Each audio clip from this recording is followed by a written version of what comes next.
Hey everyone. Alright, right here. Gonna try something a little bit new. But yeah, I wanna go ahead and talk about a subject that's actually kind of prominent in California right now. But if you don't live in California, you should probably keep an eye on situations like this possibly arising where you live. Doesn't matter if you're in the United States or otherwise.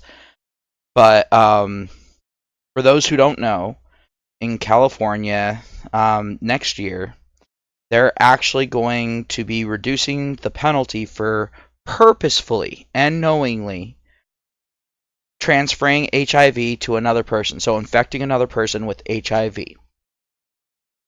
to that of a misdemeanor. So, just to give you an idea, it literally makes going out and on purpose giving someone HIV, actively seeking to give someone HIV, literally the crime that's punishable to the same degree as if you were to go up and just slap someone in the face. Unprovoked. Just go up and slap them in the face. They're literally calling someone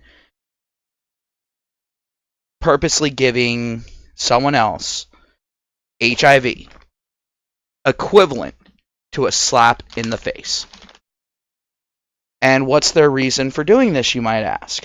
Well, this is California after all. So, of course, it's because they're saying, oh, because these laws disproportionately affect the gay community. Yes, they do. Because a lot of the gay community makes up the majority of people with HIV in this country. Not so much in places like Africa, but we'll get on to that. But they're sitting there and saying that someone purposely giving someone HIV is and punishing them is unfair. Punishing someone for that.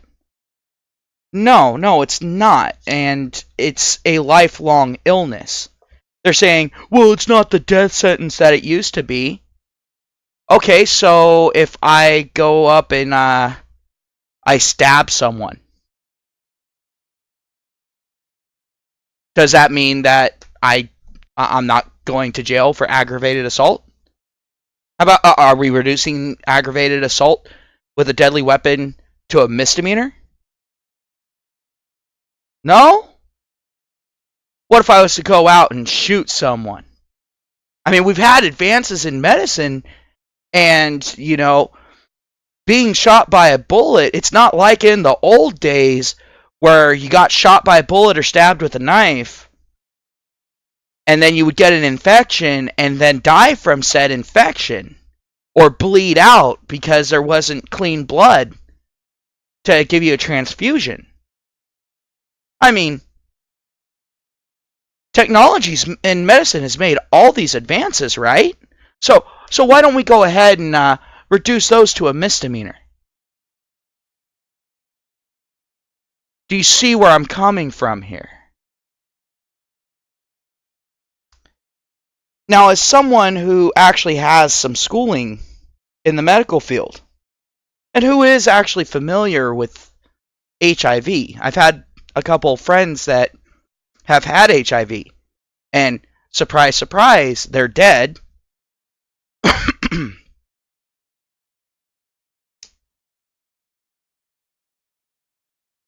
I want to go ahead and enlighten some people as to what this livable disease actually is. This, and the information that I'm bringing up now will be down in the low bar. It'll be down in the description, so you can go ahead and check it out yourself. I highly recommend that you educate yourself on this, because remember, in California, someone doing this to you on purpose, giving you this disease, is punishable to the same degree as someone coming up and slapping you in the face. Keep that in mind while I go through this. HIV continues to be a major global public health issue, having claimed more than 35 million lives so far. In 2016, 1 million people died from HIV-related causes globally. There were approximately 36.7 million people living with HIV at the end of 2016, with 1.8 million people becoming newly infected in 2016 globally. 54% of adults and 53% of children living with HIV are currently receiving lifelong anti-steroidal therapy, also known as ART. Global ART coverage for pregnant and breastfeeding women living with HIV is high at 76%. The WHO African region is the most affected region, with 25.6 million people living with HIV in 2016. The African region also accounts for almost 2/3 of the global total of new HIV infections. And I want to go ahead and make a side note. There was actually this belief in some of the African countries that if you had HIV, that you basically raping a virgin. So they would even rape an infant because they thought that it would cure them of the disease. That's one of the reasons why it's so rampant. So just wanted to go ahead and throw that out there. There is a reason for them having such high numbers. HIV infection is often diagnosed through rapid diagnostic tests, RDTs, which detect the presence or absence of HIV antibodies. Most often, these tests provide same-day results, which are essential for same-day diagnosis and early treatment and care. Well, here's the thing. If you're one of those people that can't afford to go and get those tests, because those tests, if you're voluntarily going in and getting them, aren't exactly cheap. And don't sit there and bring up socialized healthcare. Socialized healthcare does not deal well with expediency. And this is a time-sensitive situation. And there's plenty of information out there on socialized healthcare and how it actually functions, which is not well, not for time-sensitive things. You're probably going to expire before you end up getting in to see someone. And so relying on that sort of thing for this, probably not the best of ideas. But if you're not one of those people that can continuously get those tests, you've got an issue. And the thing is HIV doesn't have to be passed on only through sexual contact. That is the most common. But the thing is people have gone out purposely spread. They know that they have HIV, so they'll cut their hand and start bleeding, and then start rubbing their hand on poles and that sort of thing. And if someone else puts their hand on that, if they don't see it, if they're not paying attention, and they have an open wound on their hand or wherever that blood touches, there is a chance of HIV getting into their system and them being infected. There was also one person that went out purposely, got their blood onto a needle, and not a needle as an injection needle, but a sewing needle, and actually was going around and scratching people with it, trying to infect as many people as possible. When the person was caught, they got a pretty hefty penalty. Well, that won't be the case anymore. Now that's the equivalent of slapping someone in the face, like I said. Key populations are groups who are at increased risk of HIV, irrespective of epidemic type or local context. They include men who have sex with men, homosexuals, people who inject drugs, druggies, people in prisons and other closed settings. Keep that in mind. Sex workers and their clients. Sex bots, guys. Sex bots. It is the answer. And transgender people. What a shock. Key populations often have legal and social issues related to their behaviors that increase vulnerability to HIV and reduced access to testing and treatment programs. In 2015, an estimated 44% of new infections occurred among key populations and their partners. There is no cure for HIV infection. However, and here's where their argument comes in. But I'll get on to this argument and I'll show you how fucking hollow it is. And I might go a little bit conspiracy theorist on this, so just giving you a fair warning.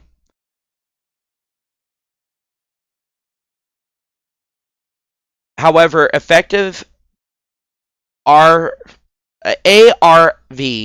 or effective antiretroviral drugs, can control the virus and help prevent transmission so that people with HIV and those at substantial risk can enjoy healthy, long, and productive lives.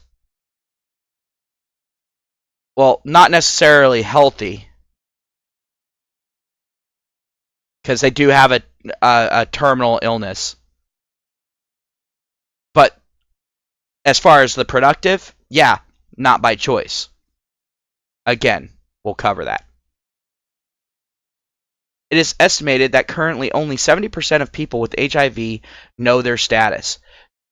To reach the target of 90%, an additional 7.5 million people need to access HIV testing services. In 2016, 19.5 million people living with HIV were receiving antiretroviral therapy globally. Now, I'm going to jump back up a little bit to this. There were approximately 36.7 million people living with HIV at the end of 2016, with 1.8 million people becoming newly infected in 2016 globally. So, that means that about half, maybe actually a little bit over half of the people that have HIV are getting treatment, while 70% of people know their status. So not even all the people that know their status are getting treatment. Between 2000 and 2016, new HIV infections fell by 39%, and HIV-related deaths fell by 1/3, with 13.1 million lives saved due to art in the same period. Okay. Again, we'll get into this later. This achievement was the result of great efforts by national HIV programs supported by civil society and a range of development partners. Yeah, those development partners are Big Pharma. And the thing is I'm going to be completely honest. Pharmaceutical companies have no interest in people getting better. They have an interest, a vested interest, in people remaining sick, because they can continue to sell their product. If everyone in the world was healthy, Big Pharma would go under. Now, as far as the prison thing, what about all these guys that go to prison on a false rape charge and end up getting revenge raped by the inmates who believe that the guy did it. Because, I mean, he was convicted, so that means he has to be guilty, right? It's not like the law is completely against men and the burden is on us to prove our innocence as opposed to the person trying to convict us having to prove our guilt. And what was one of those key demographics again? Oh, yes.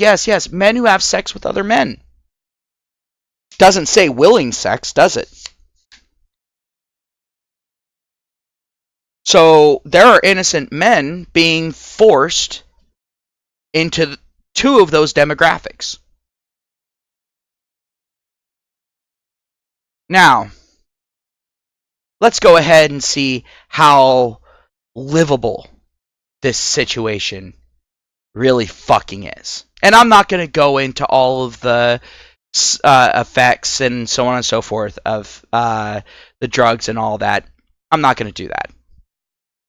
If you guys are that curious about it, you can go ahead and do your own research on it. Alright. So, the cost of these drugs. I am not going to run through this entire list. I have the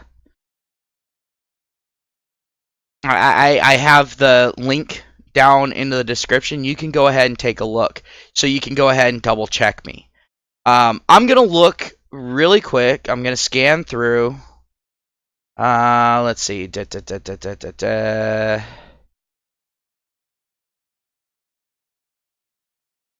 Alright.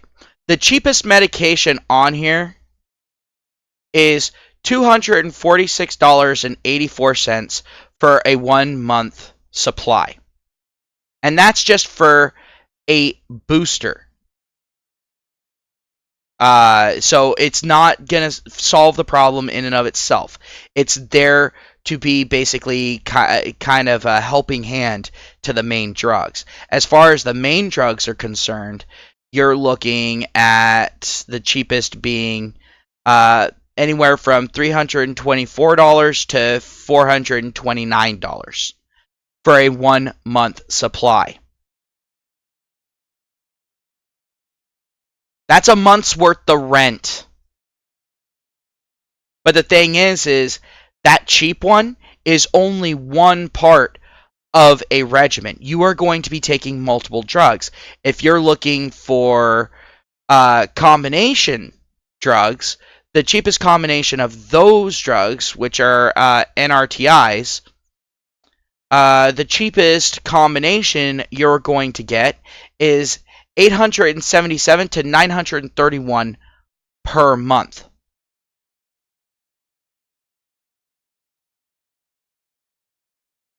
And then you got an NRTIs, which the cheapest there for one of the drugs is $648 to $650.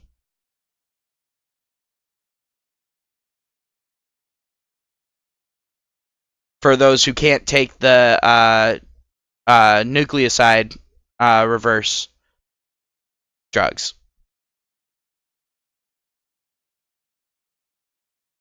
Then you also have the PIs, protease inhibitors. Let's see, the cheapest one in here is $1,087.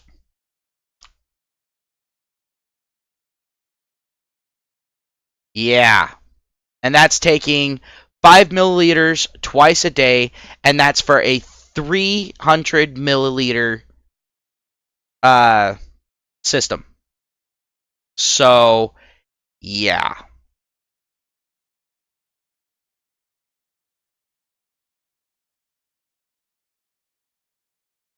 INSTIs. The cheapest is going to be $667. I mean, $1,667, sorry. Fusion inhibitors, there's only one, and that's $4,302 a month. Yeah, Bill Gates would even be sweating at this point, wouldn't he? CCR5 antagonists. Cheapest, $1,679. Conformulated combination products as single tablet regimens. In other words, all-in-one shit. The cheapest you're going to get there is $3,009. Now, let's go ahead and say you have the worst fucking luck imaginable, and you're allergic, or your body has a negative reaction to all the cheap drugs, and you have to go with the most expensive. Well, let's restart the list. Let's go ahead and take a look at the boosters. $308 a month for a 1 month supply. And then, let's see now. $1,279 for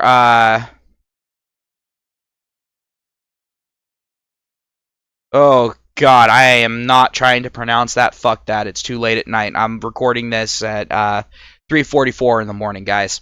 So no, I am not going to do that. But yeah, you'll be able to see it if you go to the webpage.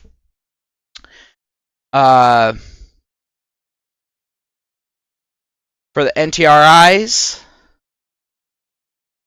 for the combination product, the most expensive is $1,931 a month. The NNRTIs, $1,176 a month. Now remember, this is all livable. And remember, the punishment for giving you something that's going to make you get onto one of these regiments, if you don't want to die a horrible, horrible death from basically going septic. This is your cost if you don't have any health care. You don't have any insurance or anything. This is your cost. And most insurance companies will drop your ass once you start making claims like this. They'll find any excuse they can. So let's see. For the PIs, $2,009. And these are typically for 1 month supplies. There are some of them where they're a little bit longer, and there are some where they're a little bit shorter. But typically 1 month supply. For INSTIs, $3,685. Fusion inhibitor, still the 4,302 because of the only game in town. CCR5 antagonists, $3,359. Combination in single tablet regimen. Most expensive is $3,216. And just remember that single regimen is basically combining a few of these drugs together to make it a little bit cheaper and to make it easier for you to stay compliant with your drug regimen. But it's not all of it. You can also still have to take other fucking drugs along with this. So this isn't the end-all be-all. This is just kind of the base entry-level costs. So, yeah.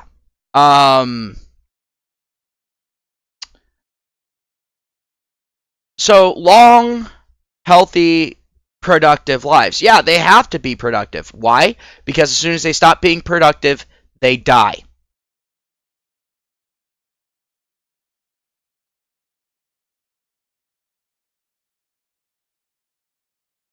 Now, earlier I talked about Big Pharma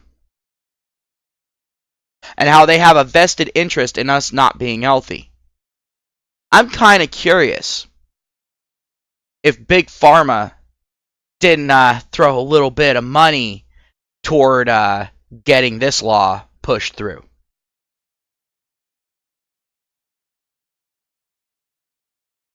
just like a dick in a prison.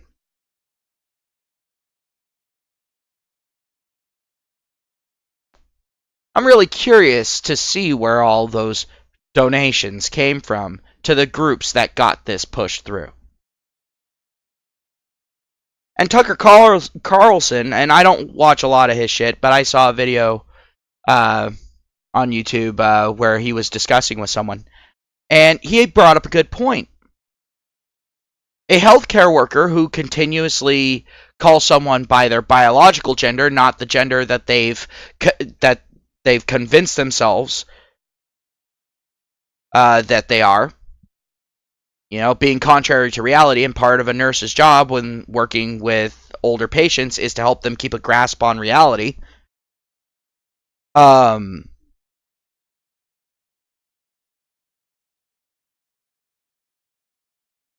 Can serve double the time as someone who purposely gives someone else HIV, who knowingly passes it on to them.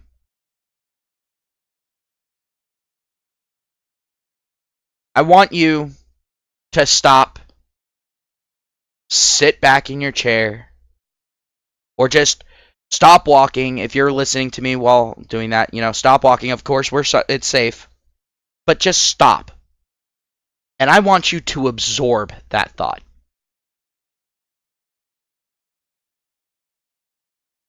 People will be punished more severely for, quote-unquote, misgendering someone than if they were to go out and purposely, knowingly spread a disease that comes with medical costs like this. And if you can't pony up the money for those medical costs, you will die. You will die early, and you will not die peacefully. It will be a very painful death.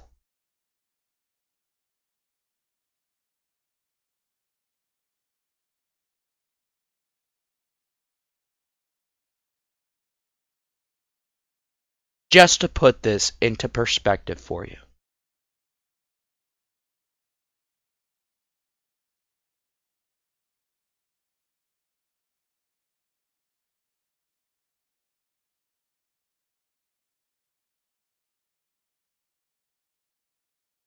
And why is this?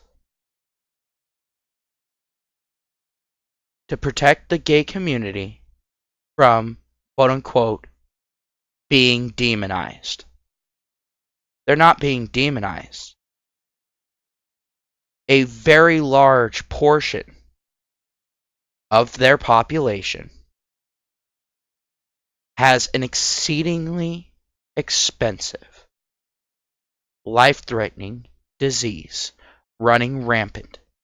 And instead of trying to keep that from happening, these people would rather them be allowed to get a slap on the fucking wrist.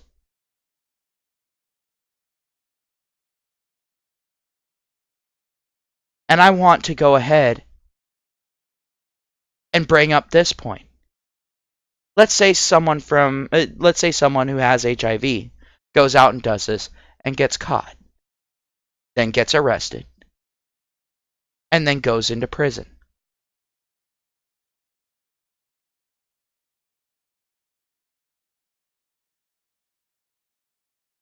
If they rape someone,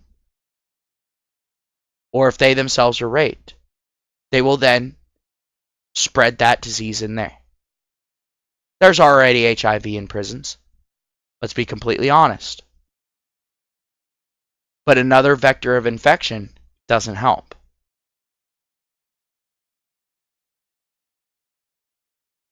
But at this point, their punishment leads to them being able to spread it even more. And in an unchecked environment, where they won't be punished for spreading it in that environment. So basically, you get caught doing this on the outside, now you get put on the inside, where you can spread it with impunity. And then when those people get out, They might not know that they have it, so they might unwittingly spread it. Or they might find out that they got it while they were in there, rage at the world, and go out and purposely spread it. Any way you look at this, this is basically them sitting there looking at biological warfare and saying, it deserves a slap on the wrist.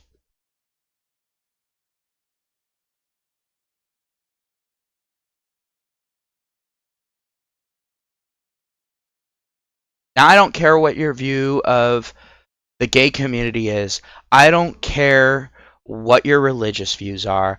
I don't care about any of that shit. But this is a crisis in the making.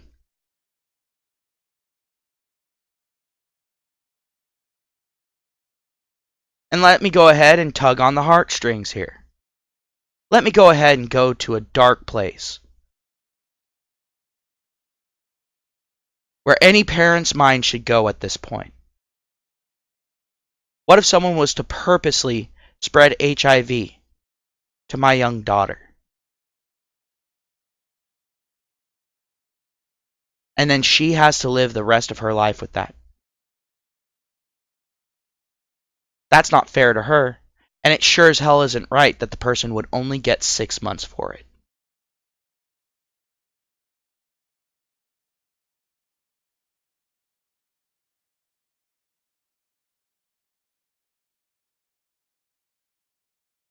Six months for making someone's life become even more hectic, more painful, more miserable, more limited.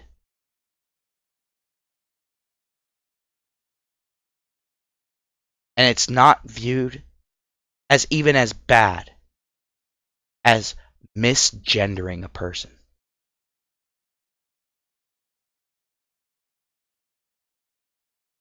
People are saying that these laws are changing so rapidly because of a moral shift. This isn't a moral shift. This is moral degradation. This is our morals evaporating in front of us. This goes beyond political correctness run amok.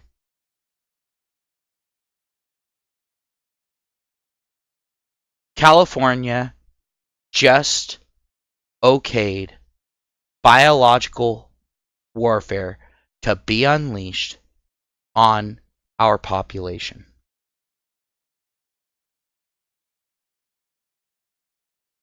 I'm not going to candy coat it. Not going to make light of it. Not going to joke about it. That is what just happened here. And people are wondering why Northern California wants to split off from Southern California. Because this, I guarantee you, would not have passed in Northern California if it had been up to us. This came from Southern California.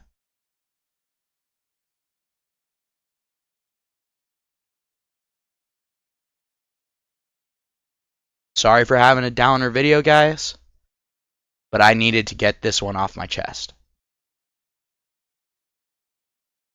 Hope you all have a good day. Stay safe out there. And you got one more thing to watch out for.